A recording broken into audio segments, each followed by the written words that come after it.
Hi, this is Sean, and this channel's called Wolf Dog Moon.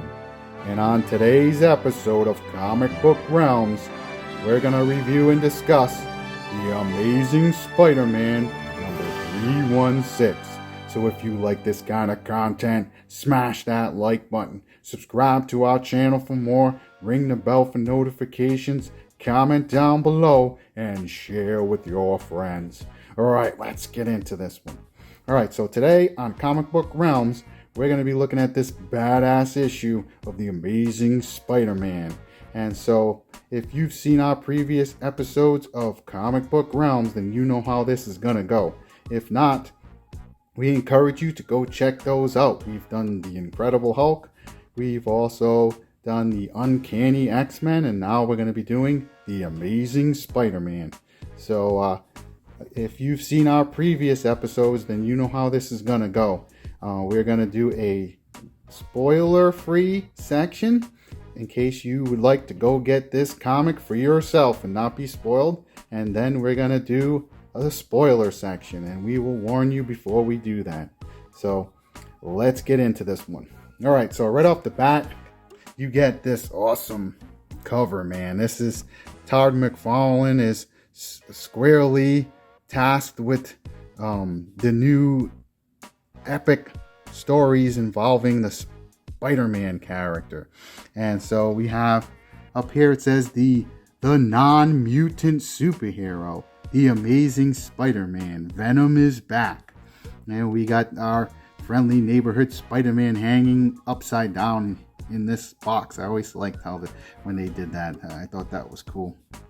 And then I like how this square puts the Venom character in here, and instead of Spider-Man, usually they use like a Spider-Man symbol in this for the basically, I think when it has the barcode, that's when the comic was sold on the newsstand, and when it has this, that's when you got the comic a different way, like in the from when you get a subscription. I think that's how that works. And I definitely had we had a subscription to The Amazing Spider-Man when I was growing up. So I like this cover, and you have Venom. Of course, this is and again, this is going to be the spoiler-free section. However, I do have to give you some background on the characters and stuff. If you've not read The Amazing Spider-Man, or you didn't have this particular issue. So basically, in Secret Wars, Spider-Man had gone to fight in Secret Wars with the rest of the heroes from Earth, and they battled this character called the Beyonder.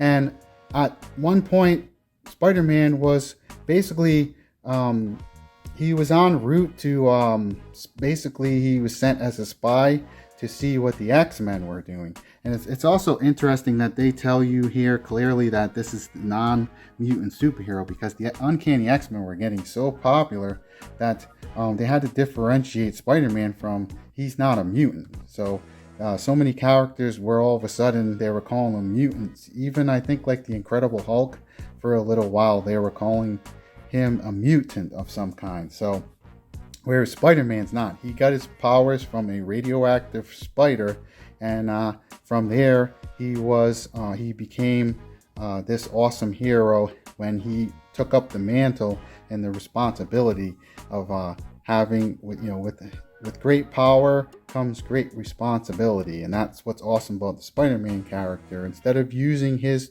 newfound powers, because at first, if you are familiar with his origin, he tries to use his spider powers to make money. So he gets in a wrestling ring, and he's beating the guys up and stuff.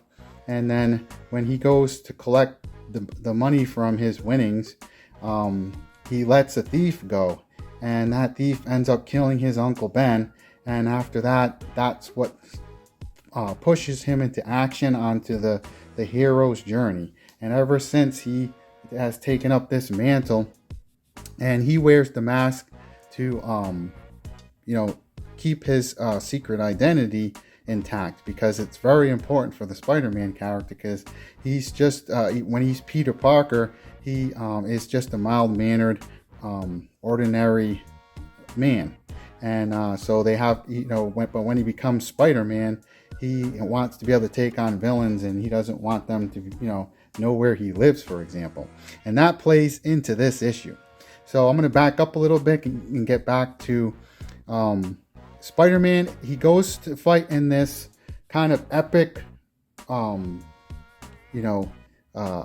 earth-shaking battle with all these implications against this entity called the Beyonder. And again, when Spider-Man he's being tasked by, I think, like Captain America, to figure out what the Uncanny X-Men are doing in terms of, are they going to side with Magneto? Because the villains, a lot of the super villains, were also sent to this place where the Secret Wars was fought. And so you had heroes, and then you had the villains. And basically what this Beyonder guy wanted to do, this entity, he wanted to see all these awesome heroes and villains finally have the one battle to decide the whole thing. And so, but the X-Men, they were trying to figure out a way out of this trap that this Beyonder guy had created. So this entity. So the Magneto had a plan to defeat this entity. And so Spider-Man was basically trying to investigate what the Uncanny X-Men were about. And along the way, he finds this laboratory, this weird facility, and in it, this black substance goes on him and forms a suit. And his own suit was all wrecked and messed up from the battles that they had done. So the black suit was born in that instance, where now Spider-Man is in a black suit like this. But what the suit was a symbiote, and it was evil. And what it would do is, when Spider-Man was sleeping as Peter Parker, the suit the entity would go on to him and take control of him, kind of like a puppet, and swing around the city and get into all kinds of mischief and stuff. And then, Spider-Man would wake up, Peter Parker would wake up to go to work, and he would be exhausted and stuff. So eventually, and other problems started to manifest with this this entity that was his suit. And so the Spider-Man, what was interesting about this suit too, the webbing was part of this. It imitated Spider-Man's powers, so it kind of meshed with Spider-Man, and the symbiote itself developed. It kind of incorporated Peter Parker's powers and his spider abilities. And so Peter Parker goes to Reed Richards of the Fantastic Four and has him run tests on the suit, because he's starting to be suspicious of what this entity, whether it was alive or not.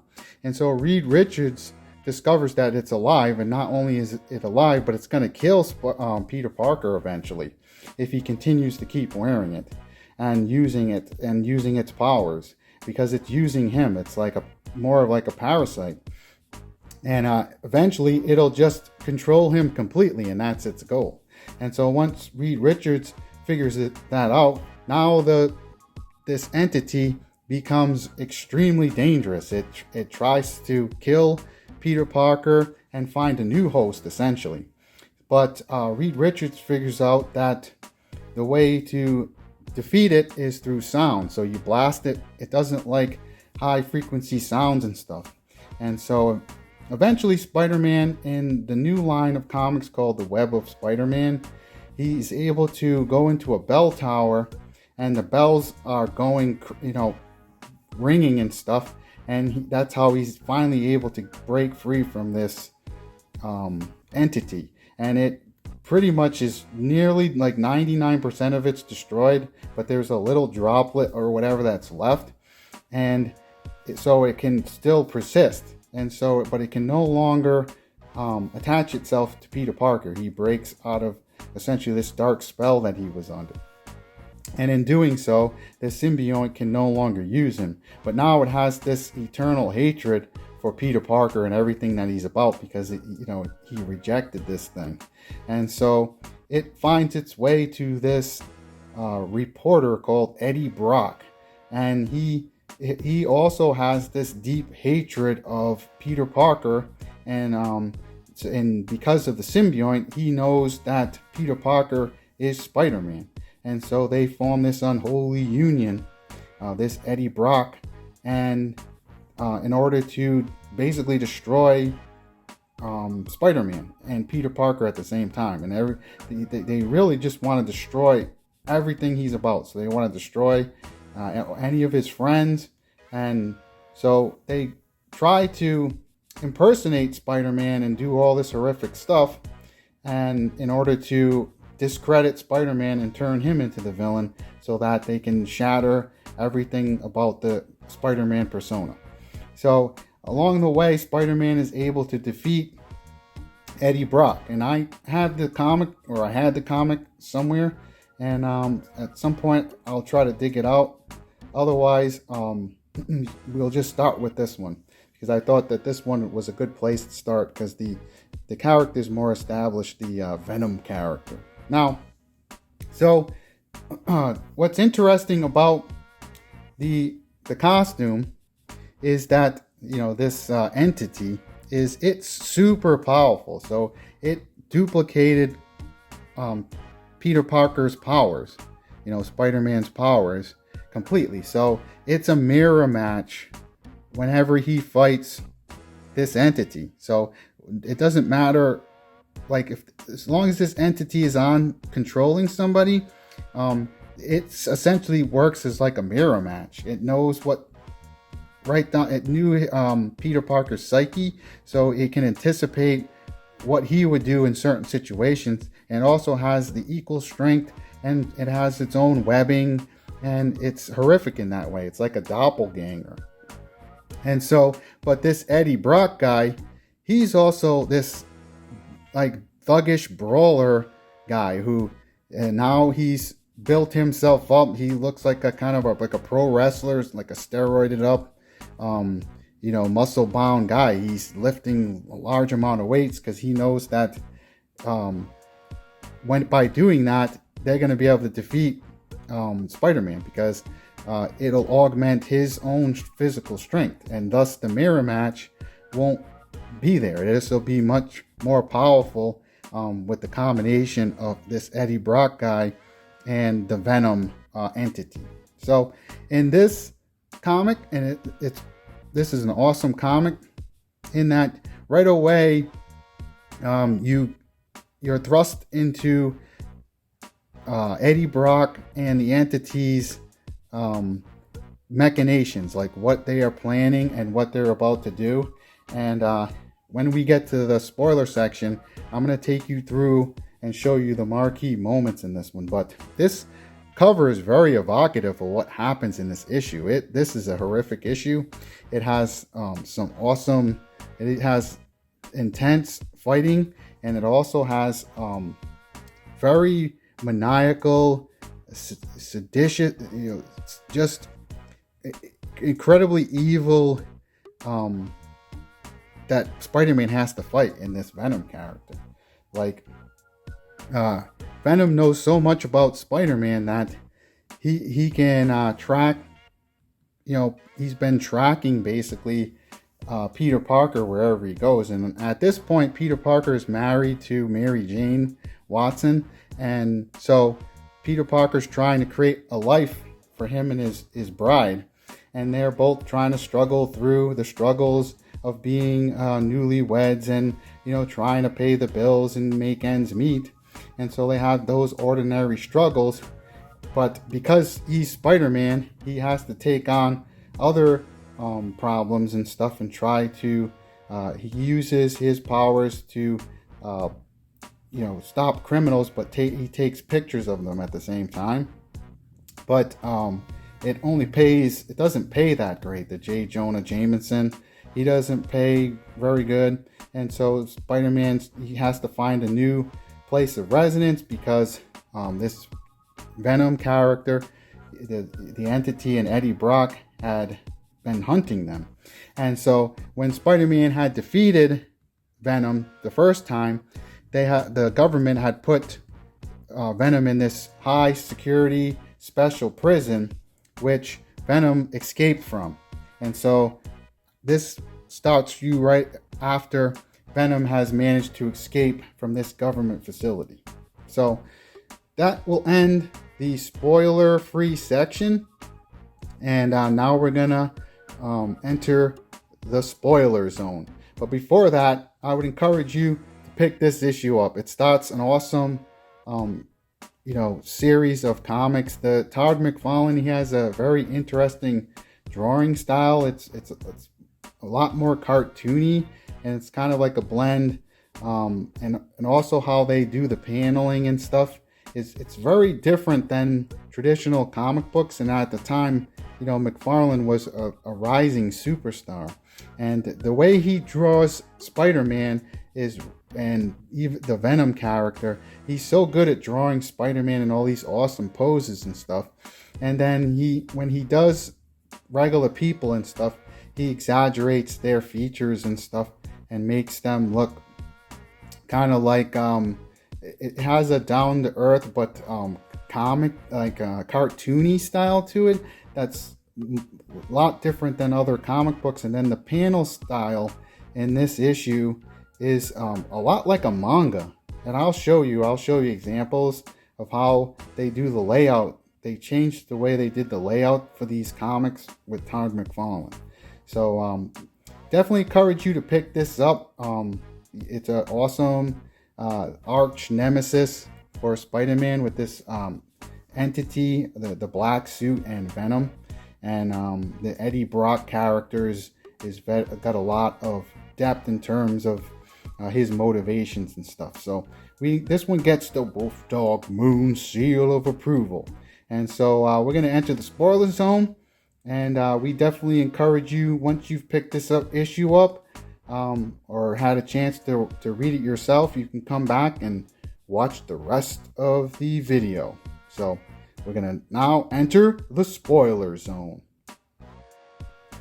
Alright, so now we're going to get into the actual comic book, and I'm going to show you a close-up.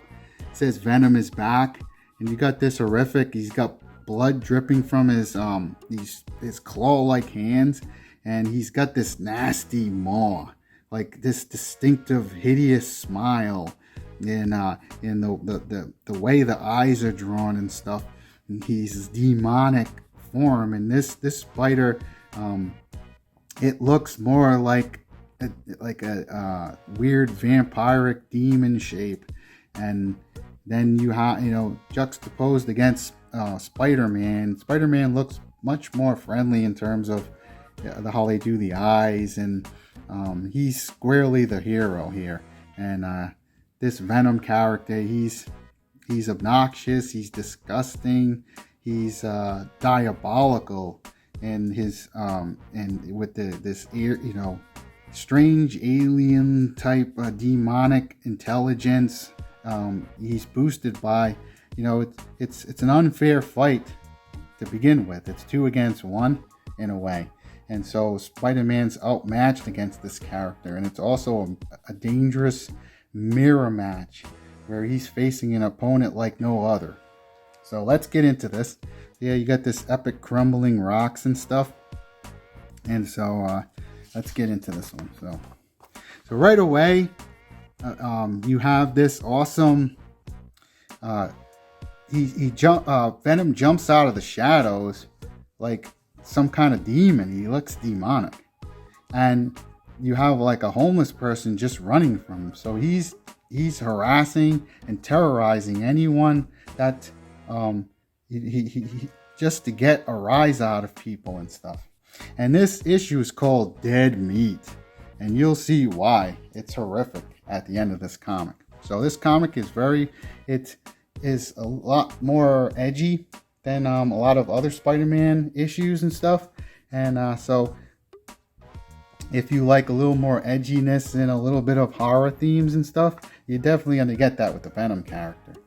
He's he would fit with the Mobius character, or in one of those more horror themed styles. He wouldn't look out of place in some kind of vampire story or whatever. With this hideous, vampiric looking maw, his mouth and stuff, and the fangs. And the suit, the symbiont is very much like a vampire. It was like sucking the life out of Peter Parker when he was using it as a suit. It was sucking his blood and stuff. So it's very disgusting in that way too. And it has this horrific intelligence. It's diabolical. So it's always smiling too. So it presents it as like in a cheery way, but it's not. It's hideous and sadistic. And so the Venom, it found this homeless person and says, just wants him to forget what you've seen here, because basically Venom's hiding from, he escaped from the prison, and now he's basically spending time planning out what he's going to do while also boosting his physical prowess. And so he tells this guy and warns him not to tell anyone of what you've seen. He doesn't kill him, interestingly enough, because this suit has some bizarre, because it was attached to Peter Parker, I think, it has some kind of bizarre code of its own where it doesn't kill, it only wants to kill and destroy Peter Parker. It doesn't, other people, it doesn't necessarily want to kill them because, again, it has this strange code of honor or whatever. It's a distorted and warped version because it had spent so much time on Peter Parker. So he threatens this homeless guy by saying, he shows him with his webbing. He uses the webbing on a rat in the sewer, and he can suck the air out of it by crushing it slowly, and he kills this rat and stuff, and he leaves it behind for this homeless guy, so he won't. And again, like the suit says, I believe you now, because the homeless guy's like, I won't tell anyone. And now that he showed him what could happen to him, and he's so frightened and stuff, it's like he's seen a ghost or something, or this horrible monstrosity. It just swings away. I believe you now. And then it's tromping through these sewers, explaining what it's doing here. And essentially found these old tunnels that the government had created for fallout shelters or whatnot. And they had basically boarded them up and warded them off.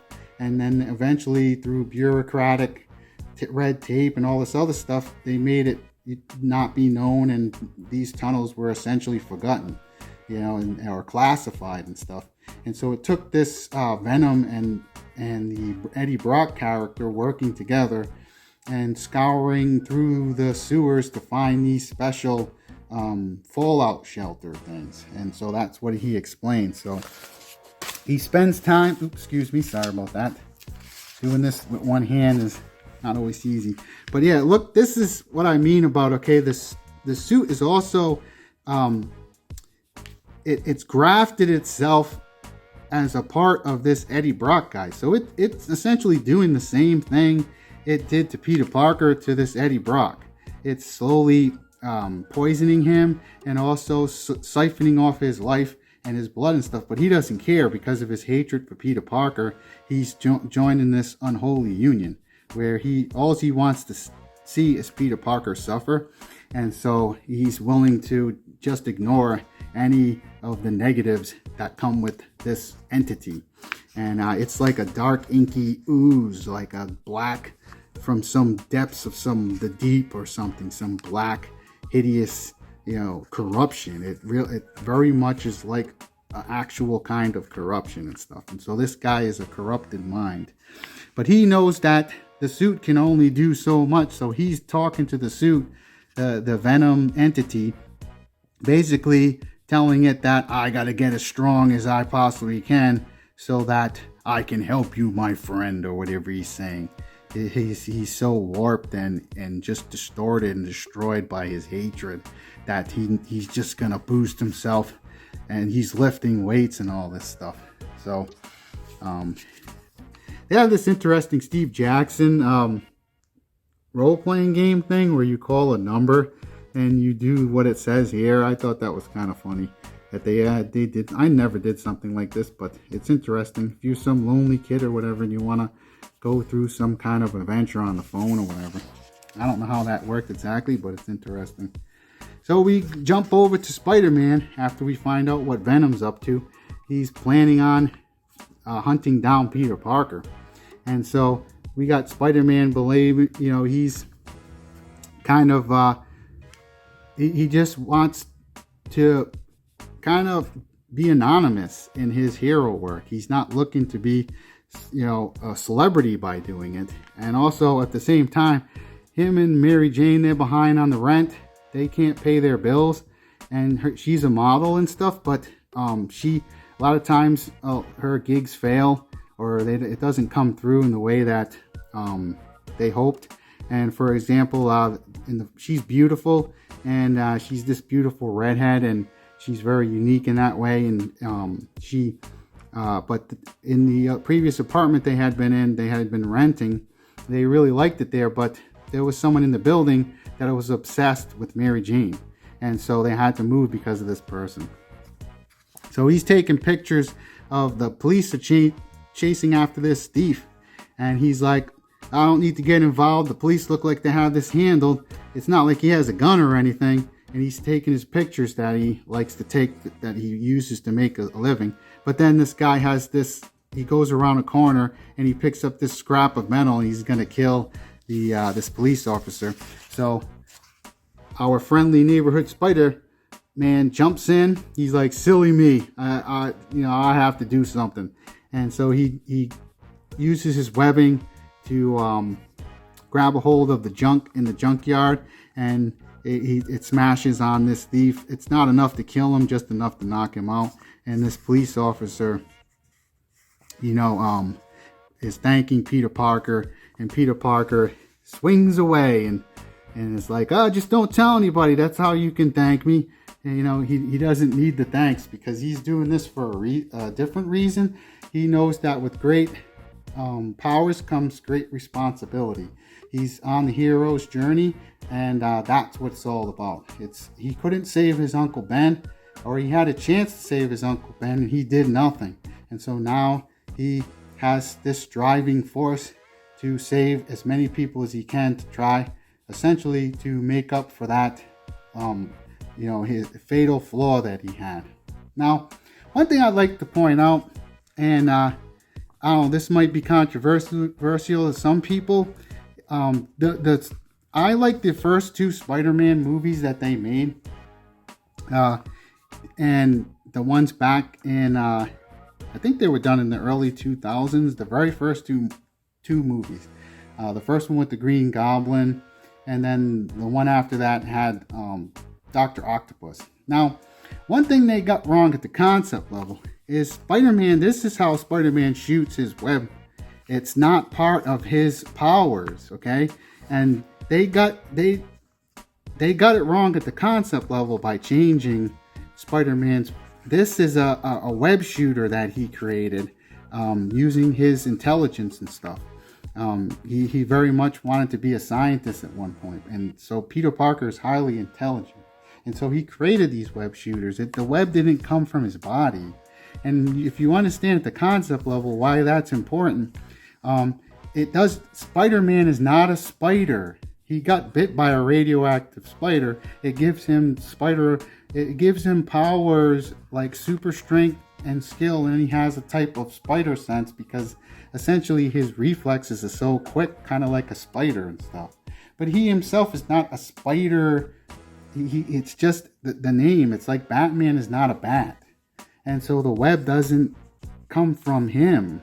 It's kind of gross too, if you think about it, that he can shoot this goo from his body. And what's also important is that the webbing needs to be of a limited use, because it's so strong as a weapon that, you know what I mean, the story devolves if he can just shoot this stuff infinitely from his body. So they got that wrong with the movies, and I would just like to point that out and get that off my chest. Again, if you disagree, comment down below. People, those movies do well and stuff because the Spider-Man character is so awesome. I mean, you have to really work hard to ruin and mess up Spider-Man. He's such an awesome character. But they always figure out, Hollywood, they figure out some way to make a change. They have to make their stupid changes that, again, at the concept level, it doesn't work. And so Spider-Man's spider webs, they don't come from his body. It's a weapon that he uses. So back on track here, we got Spider-Man swinging around. He's kind of, moaning to himself a little bit about all the troubles they've been having, him and Mary Jane. So he goes to J. Jonah Jameson's Daily Bugle, I think it's called, and he needs to get his payments and stuff, and then also a change of address forms. He gets all these change of address forms for the new apartment they're going to be in. And that plays a key role in this issue, so just pay attention to that.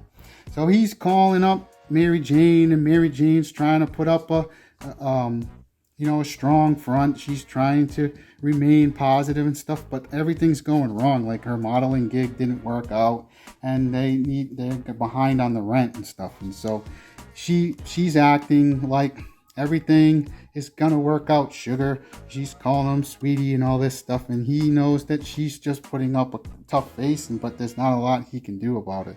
And also because he's Spider-Man, he has a lot of other stuff on his plate. And so you have this great, and I'm gonna back up a little bit. You have this great drawing. Again, this looks, and I was saying this before we started, this looks like a manga with all this white space, the layout. And so what's interesting with the Todd McFarlane era, and you also see it here, you get all this white space where you have the comic bubble, it's outside of the box, and you have these uneven boxes like you would have in a manga. So the Japanese manga style. So I don't know if Todd McFarlane, I didn't know this at the time, but again, this black thick border over here, and you can comment down below if you know more specific, and we can all learn about this. But these thick black lines around the boxes, this is what they do in manga. And then the uneven boxes to accentuate certain, give you rest, your eye rest as you're going through. Like in this, you go like this through it, and then you have this explosive panel where the action is happening, kind of like an explosive moment right here. And then Peter Parker's outside the box right here, if you can see that, and then the white becomes the background. Okay, that's what they do in Japanese manga. So just wanted to point that out as an interesting thing. And then you get these narrow boxes right here, which is very distinctive of like the Todd McFarlane era. And that's very much like a manga too. So I don't know if he was a huge manga fan, and that's how he ended up doing comics. Because I think that originally he was in baseball. He was like a AAA baseball player, and his dream was to be a baseball player, and it didn't work out. And so somehow he ended up in comics, and the rest is history. So we go from Peter Parker. He's going back to the apartment and stuff. They gotta figure out what they're gonna do and stuff. And he runs into these people, and his spider sense goes off because this guy's a werewolf, which is interesting. But that's just a side note. So we cut away from there to Black Widow, who she's returning to Peter Parker's old apartment because she's decided that she's in love with Peter Parker and Spider-Man. And before she ran off with this other guy or whatever, it didn't work out and stuff, and now she realizes that Peter Parker is the one for her. But she doesn't know that he's married to Mary Jane, so it's too late. But she goes to his old stomping grounds at the previous apartment and stuff. So hold on one second, please.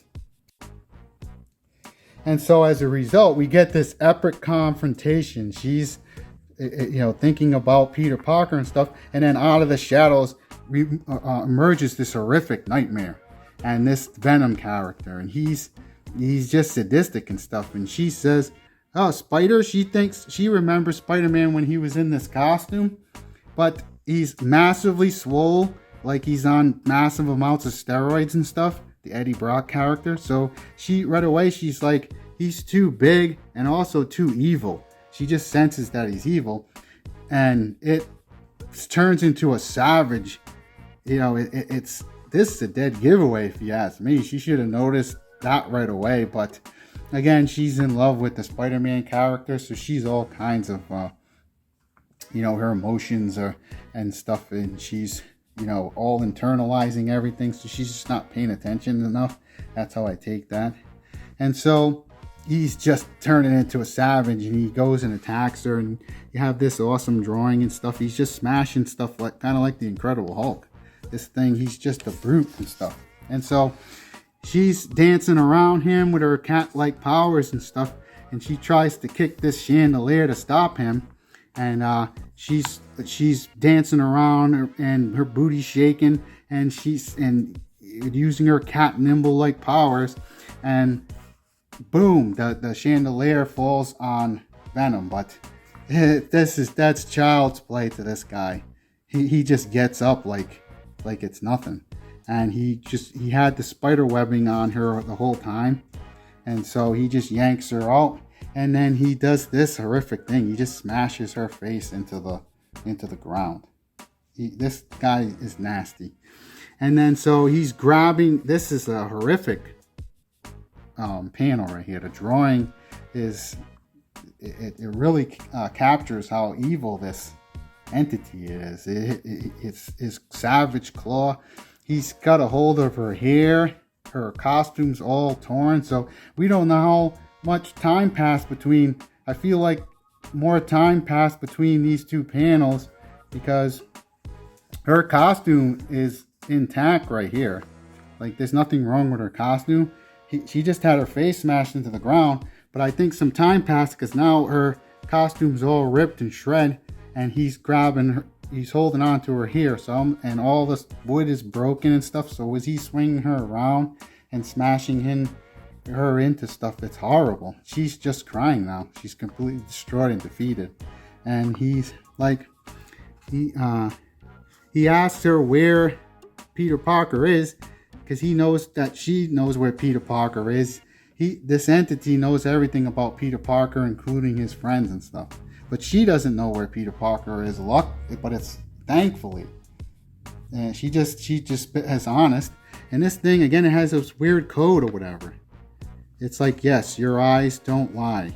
And it says no matter. After it just destroyed and shredded her, it just swings away. It's like, and it also crushes her spirit, because it tells her that he's married.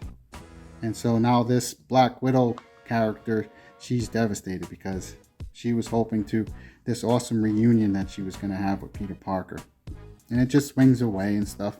And it's very much like Spider-Man in every other way, but all the ways that matter. This is like the shadow version of Spider-Man, literally.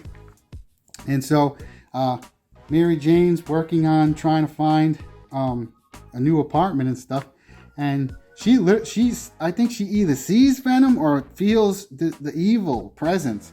And so she gets a horrible, she actually sees him. And so she's just horrified, because she knows how evil this entity is. And so her and Peter Parker, in the meantime, in the interim, while they're looking for a new apartment, they are back with Aunt May. And so, like a lot of newlyweds, you try to get off on your own, and then all of a sudden you encounter all these stumbling blocks and all these problems and stuff, and things go wrong, and you had these grand plans, and you might have been like these two. You go out to eat to celebrate different things, and then you're behind on the rent, and then you're behind on the bills, and the next thing you know, you're back with your parents or whatever. And this is what happened to them. So they're very much downtrodden, they're down on their luck, and they're back with Aunt May. And so Peter, goes upstairs where Mary Jane is, and she's all sad and stuff. It's interesting how they Todd McFarlane drew this character and stuff, this little stuffed animal. But Peter Parker wants to, how are you doing? Where, everything's going to be okay. But she's like, he's back. That's all she says, he's back.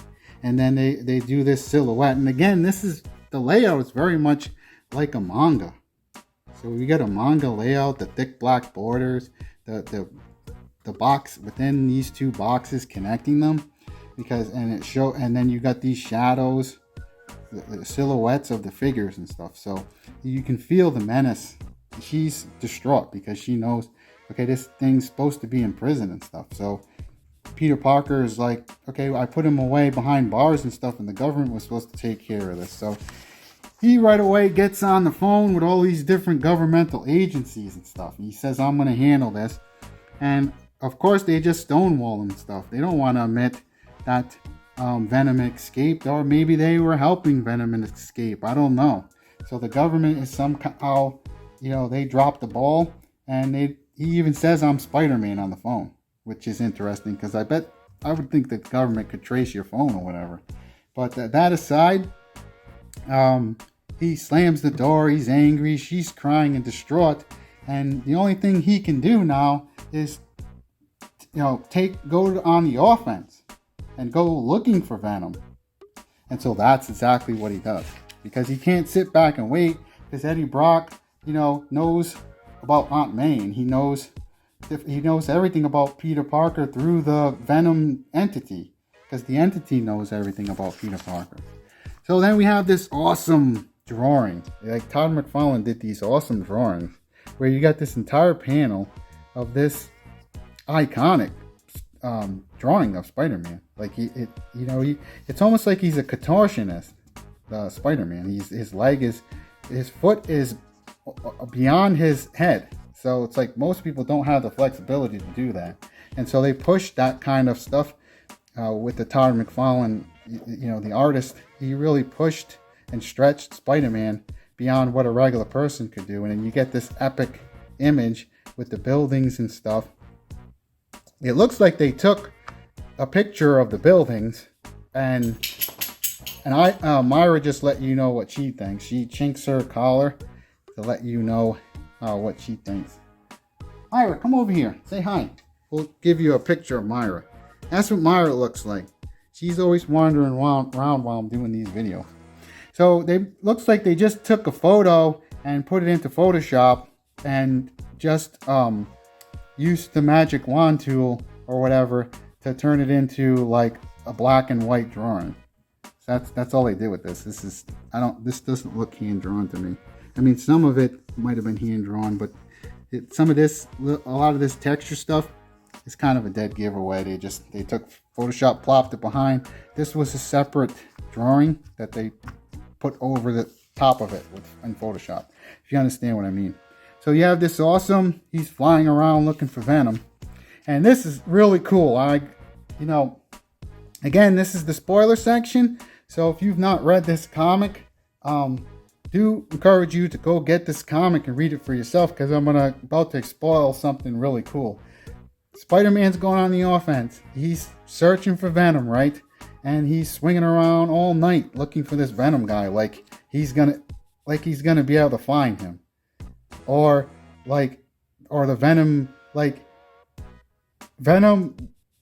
You know what I mean? He broke out of prison and stuff, and we know, having read up to this point, that Venom is in the sewers and in these shelters that were built, these hidden secret shelters and stuff. So we know up to this point that Venom would never. He did go visit Peter Parker's old apartment and stuff, but for all intents and purposes, how would Spider-Man just swinging around be able to find this Venom character? So I'm going to turn to the next page. So Spider-Man's swinging around stuff, wondering. He's been doing this all night. So the sun is coming up and stuff, and he's he's about to give up and stuff and go back. He's home. He's extremely disappointed, because now what is he going to do? Is he going to swing around every night looking for this Venom guy? And so he drops down over here. I'm trying not to give it away, but he drops down here where he keeps his bundle of clothes, because he does this when he keeps his photography equipment and stuff like that attached to a wall or somewhere hidden with the spider web, and so that no one can steal his stuff. And he's just standing there saying, I'm gonna give up and stuff, and then you hear quitting so soon, and then boom, he's like spoil sport. So he has this sadistic, humor, sense of humor. He's a troll too. He's trolling Peter Parker. He wants to torture him mentally too. And so Spider-Man's like Venom. And then, so this whole time he's been swinging around the city, Venom's been following him. Venom has been right behind him, unbeknownst to Spider-Man. So this whole night he's been swinging around. And then boom, he explains, he's like, Spider-Man's like, how did you find me? And he's like, find you? We've been following you for hours. So this whole time he's been following. And Spider-Man's like, oh yeah, my spider sense doesn't work with this entity. Because the entity had become part of Spider-Man. And I could show you this comic. It's in the future. I'll show you the Secret Wars #8. Where he gets the costume for the first time. His spider sense does go off. But it's able to graft itself to him enough to kind of ingratiate itself onto him. It doesn't speak or give him any sense, like it's not just, he thinks it's some kind of special new costume or something. But his spider sense does go off and warns him. But that one time. So only does it that one time. And then after that, he can never sense this guy like he does everything else. So he's in trouble. And he already knows he's overmatched. And again, I would point out to the movies how they get it wrong. This Venom creature can shoot its web. Because it's imitating. It imitates Spider-Man. But it can't imitate the actual mechanical device that he had created. What it does is it actually shoots web from itself. But it's actually just this entity is able to morph into different things. And so he's like, I'm in big trouble. And it just starts beating the heck out of him and slamming against the wall. And then this is horrific. He gets slammed into this meat packing place. And so Spider-Man's like, I better use my wits against this thing because I can't match this physically. I have to use my brains and stuff. So he sets a trap by getting behind this meat and stuff. But this thing knows Spider-Man so well, it knows Peter Parker so well that it anticipates it and it just punches it, and it's laughing about it all this meat gets squished into him, and he grabs a hold of the meat while Peter Parker and Spider-Man, while they're disoriented, and he tears this meat apart. I mean, this is horrific. And it makes this horrible noise. He tears it apart, and then he grabs the whole bucket of the blood and all that kind of stuff of the meat and the guts, and he just drowns Spider-Man with it. And Spider-Man, it pushes him too far in terms of what he can take. Even a hero has a breaking point, and he's just covered in blood and goo and all this guts and stuff. And so he starts screaming, and it turns into a horror movie sort of thing, where now he just has to do anything to try to get away. And he just throws his shoulder into this other mechanical container thing, and it falls on Venom, and then Spider-Man just makes a hasty retreat and stuff. But what's awesome is this ends where Venom finds a scrap of paper. Remember, he had the moving thing from the J. Jonah Jameson secretary, and it gives him the clues to where to find Mary Jane and Peter Parker. So this ends where it says, guess who's coming to dinner? And it says, ha ha ha ha, it's laughter, evil laughter of this thing. So it gets to torture. It wants to torture and cause Peter Parker pain and agony and break his heart and do everything else before it destroys him permanently, because it's been rejected like a jilted lover or something. The weird vampiric entity has been scorned, and now its hatred is burning to such a evil degree that it wants to destroy everything that Peter Parker is about. So, gonna wrap this one up. It's getting kind of long in the tooth, but again, this is an awesome issue. You get the quintessential Todd McFarlane art style and the idiosyncrasies of that. He's a lot different in his approach than many of the traditional, more comic book styles that had before he came onto the scene. And he has even the panels and stuff, like I showed you, the layout has a kind of distinctive, almost manga, Japanese manga feel to it. And so you get a very interesting version of the Amazing Spider-Man.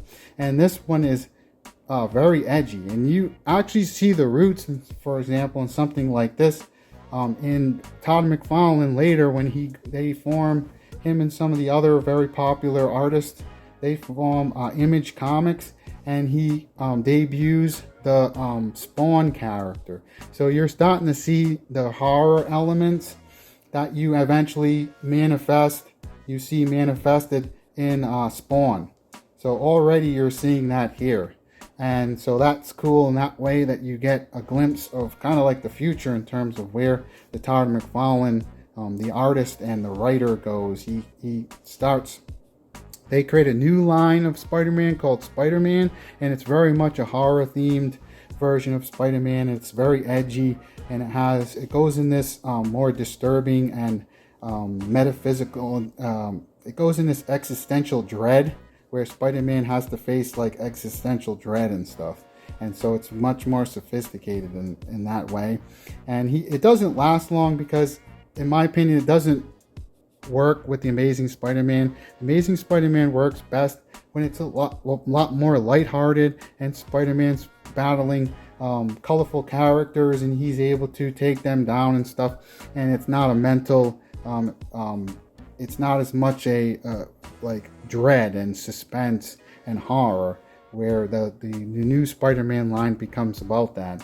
But with this issue, you get a lot of that, Todd McFarlane flavor, and you get this distinctive styling, and then you get this epic arch nemesis of Spider-Man. It's very much like a doppelganger, and it's hideous and vampiric, and he's demonic. He's got this hideous maw and stuff. It's disturbing and nasty in that way. And then you get this blending of different horror themes and stuff. So you get a cool kind of edgy, The Amazing Spider-Man, where he's much more grown up. He's married now and stuff like that. And so you get to see their struggles, Peter Parker and Mary Jane, as they try to eke out a living and find happiness married. I do think that Spider-Man works the best when he's in high school as a teenager, and that's when the character really shines, when he graduates and then he goes on to college, or he goes on to grad school or whatever, or he gets a real job and he gets married. Now you're kind of getting away from the core of the Spider-Man character, but it's hard for that not to happen, because there's always going to be, story-wise, a reason to take that in that direction. However, Spider-Man works best in sort of like a time capsule, where he's squarely in like high school. So definitely encourage you to check this one out, and I hope that you liked this review and you enjoyed it and you got something out of it. And we definitely recommend this comic. And in the meantime, we hope that you have a blessed day and that your spirits remain high. Signing out.